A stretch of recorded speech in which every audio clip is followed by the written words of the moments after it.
Assalamualaikum warahmatullahi wabarakatuh. Sebelum kita memulai pembelajaran kali ini, alangkah lebih baiknya kita berdoa terlebih dahulu agar diberikan kelancaran dan ilmu yang kita dapat bermanfaat nantinya. Berdoa mulai. Berdoa selesai. Baik, pada kesempatan kali ini, pada pertemuan yang pertama ini, kita akan membahas tentang teks laporan hasil observasi. Namun sebelum lanjut ke materi, izinkan saya untuk memperkenalkan diri terlebih dahulu. Nama saya Sunan Reza Pahlawan. Saya lahir di Jember 18 Agustus tahun 2002. Alamat saya lebih tepatnya di Dusun Pucuan, Desa Sidomulyo, Kecamatan Semboro, Kabupaten Jember. Saya dari Universitas Muhammadiyah Jember, dari Fakultas Keguruan dan Ilmu Pendidikan Bahasa dan Sastra Indonesia. Sebelum lanjut ke pembahasan, saya akan membacakan KD terlebih dahulu dari teks laporan hasil observasi. 3.7. Mengidentifikasi informasi dari teks laporan hasil observasi berupa buku pengetahuan yang dibaca atau diperdengarkan. 4.7. Menyimpulkan isi teks laporan hasil observasi berupa pengetahuan yang dibaca dan didengar. 3.8. Menelaah struktur kebahasaan dan isi teks laporan hasil observasi yang berupa buku pengetahuan yang dibaca atau diperdengarkan. 4.8. Menyajikan rangkuman teks laporan hasil observasi yang berupa buku pengetahuan secara lisan dan tertulis dengan memperhatikan kaidah kebahasaan atau aspek lisan, yaitu tadi KD dari teks laporan hasil observasi. Jadi yang akan kita bahas pada teks laporan hasil observasi kali ini, yang pertama, apa itu teks laporan hasil observasi? Yang kedua, ciri-ciri teks laporan hasil observasi. Yang ketiga, tujuan teks laporan hasil observasi. Dan yang keempat, struktur teks laporan hasil observasi. Yang terakhir, kaidah kebahasaan teks laporan hasil observasi. Pengertian teks laporan hasil observasi. Apa itu teks laporan hasil observasi? Teks laporan hasil observasi adalah teks yang berfungsi untuk memberikan informasi tentang suatu objek atau situasi setelah diadakannya investigasi atau penelitian secara sistematis. Nah, laporan hasil observasi dapat berupa hasil riset secara mendalam tentang suatu benda, tumbuhan, hewan, konsep, atau ekosistem tertentu. Teks laporan hasil observasi biasanya berisi tentang fakta-fakta yang dapat dibuktikan secara ilmiah.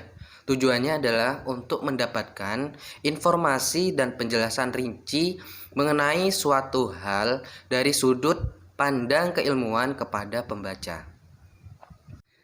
Berikutnya, ciri teks laporan hasil observasi. Teks laporan hasil observasi memiliki ciri khas yang membuat teks ini berbeda dari teks yang lain. Isi yang dibahas biasanya berupa ilmu tentang suatu objek atau konsep yang diobservasi. Objek yang dibahas bersifat sangat umum sehingga menjelaskan ciri umum semua yang termasuk kelompok atau kategori objek yang diobservasi. Contohnya, museum bukan spesifik salah satu benda yang dipajang di museum. Pantai bukan hanya air laut atau pasir saja. Bertujuan untuk menjelaskan sesuatu dari sudut pandang ilmu pengetahuan. Objek atau sesuatu hal yang diobservasi dijelaskan secara sistematis, terperinci, dan mengulas bagian-bagiannya dan objektif. Yang dimaksud objektif di sini adalah sesuai dengan kenyataan, tidak kurang dan tidak lebih. Merinci objek atau hal yang diobservasi secara sistematis dari sudut pandang ilmu saintifik yang biasanya membagi penjabaran menjadi definisi, klasifikasi, jabaran, ciri objek. Sementara menurut Nur Hanifah 2014, dalam perspektif lebih umum, teks laporan hasil observasi mempunyai ciri-ciri sebagai berikut. Yang pertama, teks bersifat objektif, yaitu penulis tidak dibenarkan untuk memihak kepada orang atau pihak tertentu. Yang kedua, teks berdasarkan fakta, yaitu penulis harus memberikan hasil peninjauan atau pengamatan berdasarkan data sebenarnya dalam kehidupan nyata dan bukan hasil karangan, hayalan, imajinasi, atau angan-angan penulis. Yang ketiga, teks bersifat khusus atau spesifik, yaitu penulis harus memberikan hasil peninjauan atau pengamatan secara jelas pada suatu hal atau permasalahan dan tidak membahas hal lain di luar hal atau masalah yang dibahas. Yang keempat, teks disajikan secara lengkap, yaitu penulis harus menyajikan atau memberikan semua hal hasil peninjauan atau pengamatan yang dibutuhkan untuk keperluan pembaca tanpa terkecuali secara terperinci satu persatu. Dan yang kelima, teks disajikan secara menarik dan mudah dipahami oleh pembaca, yaitu penulis harus menyesuaikan teks laporan observasi yang dibuatnya dengan kebutuhan pembacanya. Baik, berikutnya tujuan teks laporan hasil observasi. Yang pertama, mendapatkan informasi dan penjelasan rinci tentang suatu hal dan dari sudut keilmuan.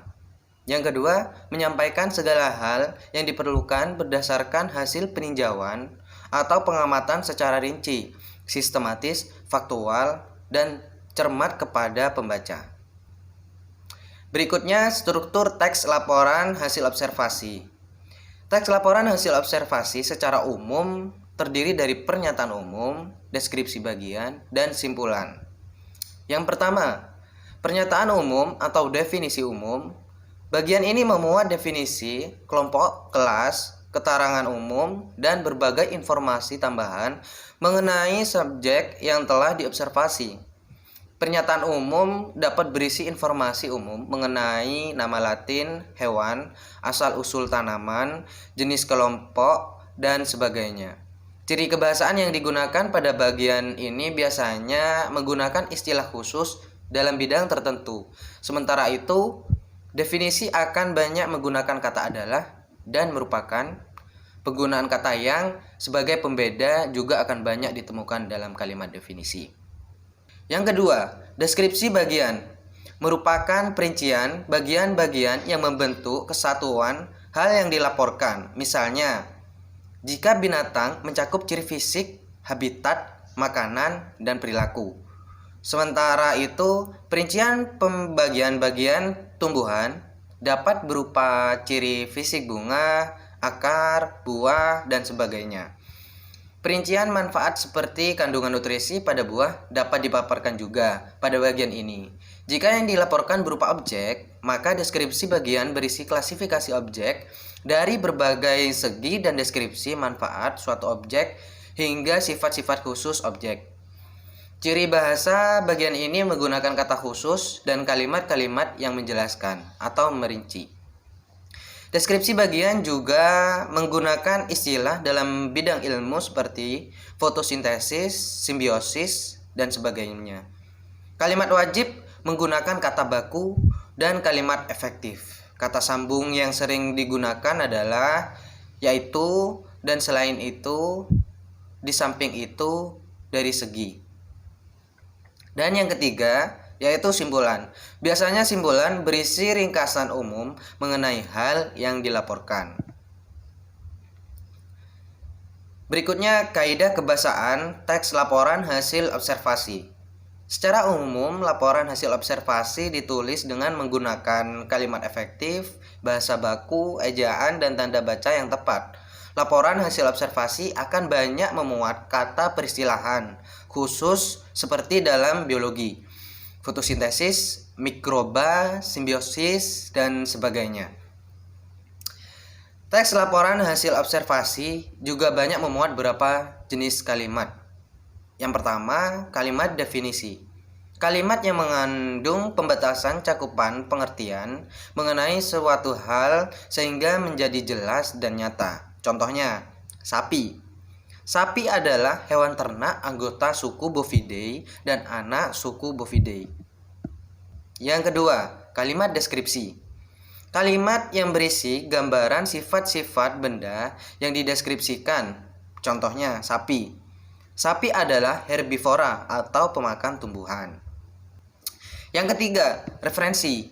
Jika dalam teks terdapat referensi dari tulisan lain, maka sumber tulisan tersebut harus dimuat di dalam laporan tersebut. Misalnya, jika kita mengambil beberapa istilah dari buku, maka buku sumber tersebut harus kita cantumkan. Baik, itu tadi pembahasan mengenai teks laporan hasil observasi. Jika masih ada yang bingung dan perlu ditanyakan, silakan ditanyakan. Oke, apabila tidak ada yang ingin bertanya atau sudah jelas, untuk berikutnya tugas. Saya memberikan tugas individu, carilah contoh teks laporan hasil observasi dan tentukan strukturnya. Baik, mungkin cukup sampai di sini pertemuan kali ini. Semoga bermanfaat, tetap semangat belajar. Wassalamualaikum warahmatullahi wabarakatuh.